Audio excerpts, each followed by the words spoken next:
এই মাছগুলো আগে থেকে ফ্রিজে ছিল, এগুলা হালকা ভাজা। এইগুলা মোবাইলে গেছে ভুনা করতে, কিন্তু আমরা এগুলা দিয়ে ভর্তা বানাবো না। এখন এটা দিয়ে দিলাম, কড়াইটা দিলাম, কড়াইটা গরম হোক। এখন এখানের মতো একটা মরিচ টাইলে নিব, ঠিক আছে? তেল ডালতেছি, এই তেলটা দিয়ে মরিচটা ভেজে নিব, অল্প কয়টা মরিচ ভর্তা বানানোর জন্য। আর যে ভাজা মাছগুলো আছে ওইগুলো আমরা ভেজে নেব, মাছের দিকে একটু ধরে।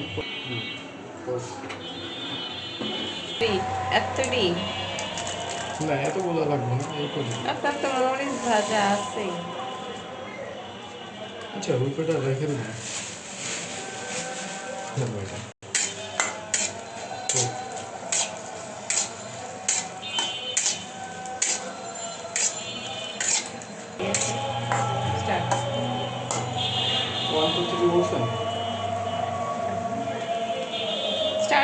ওকে, মরিচগুলো ভাজা শেষ, উঠে ফেললাম। মরিচগুলো ঠিকঠাক মতো ভাজা হয়েছে, একেবারে কাঁচা না, ঠিক আছে। এখন মাছ দিয়ে দিব।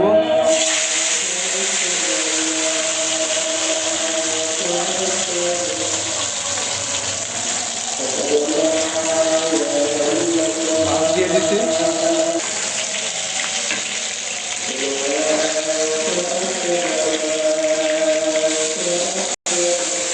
দেখেন হাতের মতো না দেওয়া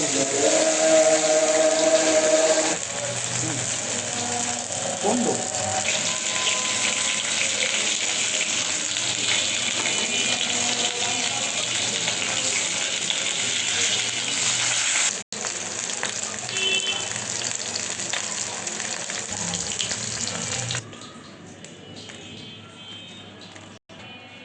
মরিচগুলো ডলে নিব আগে। মরিচগুলো যদি লবণ দিয়ে ডলি তাহলে ভালো মতো ডলা যায়, চিকন চিকন মরিচ।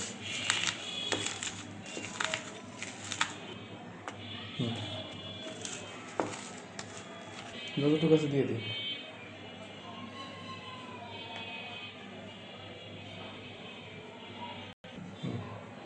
সরষের তেল দিই।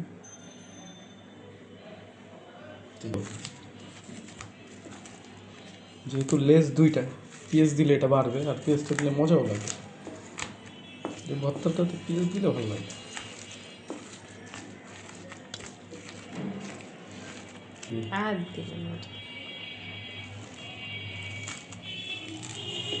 জল ধরতেছে না, মাছটা ঠান্ডা হয়ে গেছে। ঠান্ডা এখনো ভালো মতো হয় না, ধোয়া উঠতেছে।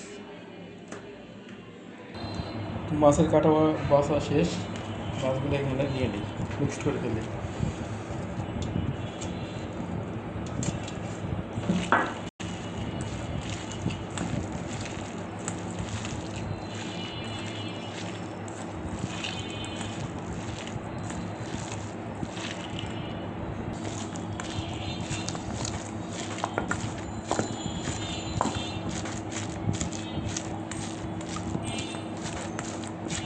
হয়ে গেছে, অলমোস্ট ডান।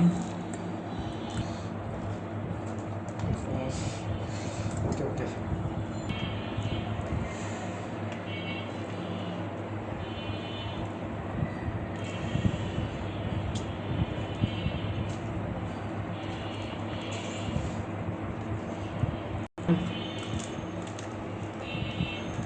এটাও কমপ্লিট, এটা অ্যাড করে ফেলি।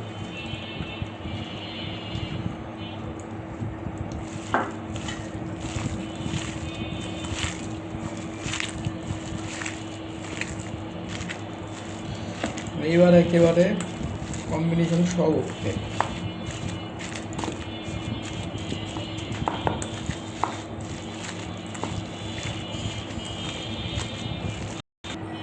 কমপ্লিট হয়ে গেছে আমাদের তেলাপিয়া মাছের ভর্তা। আসলে এই ভর্তাটা খায় হইলো আপনার টাকি মাছ দিয়ে আসলে এই ভর্তাটা খাওয়া হয়, কিন্তু এখন টাকি মাছ পাওয়া যায় না, যার কারণে আমরা সবাই আর কি হোটেল মোটেল সব জায়গায় তেলাপিয়া মাছ দিয়ে ভর্তাটা করে, সেটা টাকি মাছের ভর্তা বলে চালাইয়া দেয়। ওকে, ঠিক আছে, ওকে।